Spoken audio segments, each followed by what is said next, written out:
6절과 7절입니다. 전제와 같이 내가 벌써 부어지고 나의 떠날 시각이 가까웠도다. 나는 선한 싸움을 싸우고 나의 달려갈 길을 마치고 믿음을 지켰으니.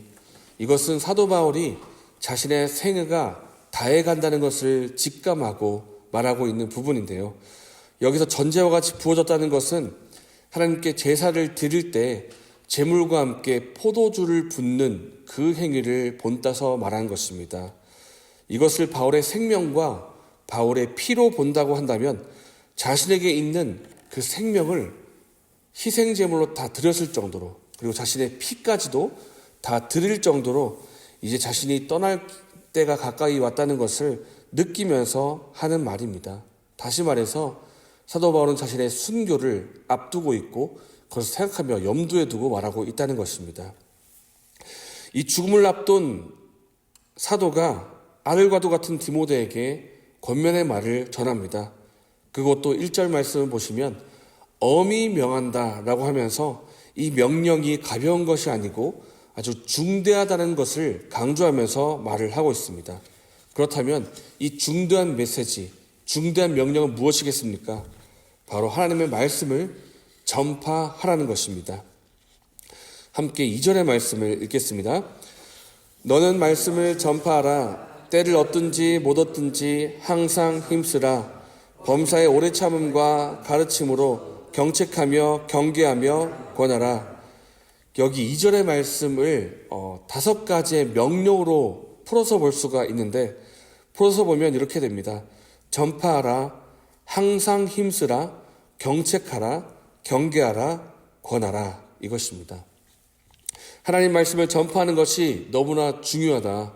그러니까 너는 이 말씀을 전파하라. 때로는 훈계를 통해서, 때로는 권면하는 말로, 때로는 책망하는 말로 이 말씀을 전파하라는 것입니다. 그리고 때를 얻든지 못 얻든지, 너가 생각할 때 기회가 주어졌다고 여겨지든지 주어지지 않았다고 여겨지든지 관계없이 말씀을 전파하라. 바울이 이렇게 명령을 내리고 있습니다. 이렇게 명령을 내리는 이유는 마지막 때의 사람들의 특징이 진리를 따르지 않고 자기 욕심을 따라 행동할 것이기 때문입니다. 때가 이를 텐데 그 때가 이르게 되면 사람들이 진리를 전하더라도 그 진리를 받지 않을 때가 올 것이다. 그리고는 진리는 거부한 채로 자기 욕심을 채워줄 어떤 가르침, 자기 욕심 가려운 부분을 긁어줄 어떤 가르침을 열심히 따라갈 것이다. 그런 때가 오기 때문에 말씀을 전파하라고 이렇게 명령을 내리고 있는 것입니다. 바울이 디모데 후서를 기록할 당시에도 거짓 선생들이 있었습니다. 그리고 거짓된 교훈을 통해서 사람들을 미혹했고, 이 사람들은 거짓 선생의 말이 자신의 욕심을 채워줄 것으로 기대를 했기 때문에 그 거짓말을 따라갔었습니다. 진리가 아닌 것들로 사람들을 미혹하는 일들이 그때도 있었는데 요즘에도 있을까요? 네, 요즘에도 있습니다.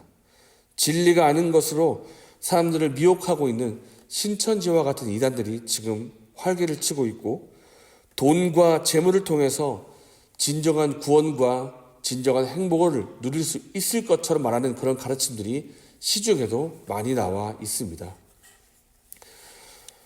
마치 사절과 같은 상황입니다. 또 귀를 진리에서 돌이켜 허탄한 이야기를 따르리라. 이 사절과 같은 상황이 지금 우리가 살고 있는 시대와도 같은 것인데, 그런데 바울이 강조하는 것이 무엇입니까? 그렇게 될지라도, 5절 말씀입니다. 그럴지라도 너는 복음 전파하는 일을 멈추지 말고 계속 하라는 것입니다. 함께 5절의 말씀을 읽겠습니다. 그러나 너는 모든 일에 신중하여 고난을 받으며 전도자의 일을 하며 내 직무를 다하라. 여기서 그러나라는 말의 뜻은 세상 사람들이 진리를 따르지 않고 허탈한 이야기를 다 따라간다 할지라도, 그러나 디모데 너는 그들과 같이 살지 말고 복음 전하는 일을 멈추지 말고 계속 하라는 것입니다. 그리고 신중하여라는 말의 뜻은 직역하면 술 취하지 않는다라는 뜻입니다. 마치 술에 취한 것처럼 그 마음과 영혼의 고삐를 다 풀어가지고 분별력 없이 그렇게 세상과 휩쓸려 살지 말고 영적으로 깨어서 참으라고 정돈된 마음으로 분별력을 갖추고 전도자의 일을 계속 하라는 것입니다. 때로 고난이 올지라도 복음 전파하는 일을 멈추지 말고 계속 하라고 명령을 내리고 있는 것입니다. 사도 바울이 이렇게 명령을 내린 이유가 무엇이겠습니까? 한 영혼이 진리를 깨닫고 하나님께 돌아와 구원받는 이 일이 너무나 귀중하고 소중한 일이기 때문입니다. 교회가 이 땅에서 할 수 있는 가장 귀한 일 가운데 하나가 바로 복음을 전파하는 일이기 때문입니다. 잃어버린 영혼이 주님께 돌아오는 것을 하나님이 기뻐하신다는 이 사실은 구약에서도 나와 있고 신약 말씀도 나와 있습니다. 내가 너에게 이르노니 이와 같이 죄인 한 사람이 회개하면 하늘에서는 회개할 것 없는 의인 99으로 말미암아 기뻐하는 것보다 더하리라. 하나님께서는 어둠 가운데 있는 한 영혼이 빛으로 나와서 구원받는 이것을 너무나 기뻐하신다. 하늘에서 기뻐하신다. 그렇게 말씀을 하고 있습니다. 그렇다면 이 복음 전파는 이 일을 누가 해야 되겠습니까? 복음을 이미 깨달은 우리들, 복음의 풍성함을 누리고 있는 우리들이 해야 할 일일 것입니다.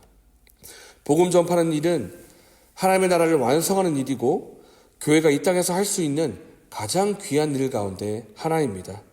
그렇기 때문에 이 귀한 이 일에 동참하는 저 여러분 되시기를 바랍니다. 우리 가족 가운데 또 친척과 주변의 이웃 가운데 아직 예수님을 알지 못하는 사람이 있으십니까? 우리가 그들을 위해서 기도하고 그들에게 복음을 전파하기를 원합니다. 때로는 우리의 헌신과 땀이 요구가 되고 때로는 오래 참음도 필요할 때가 있습니다. 분명히 이 일이 쉬운 일은 아닐 것입니다. 그러나 하나님께서는 우리가 복음 때문에 흘리는 땀, 복음 때문에 흘리는 그 눈물을 귀하게 보실 것이고 그 헌신과 노력에 대해서 하늘의 상으로 갚아주실 것입니다. 그러므로 사랑하는 여러분, 이 귀한 일에 복음 전파하는 일에 동참하시는 저와 여러분 되시기를 바랍니다. 함께 말씀을 생각하면서 기도하겠습니다.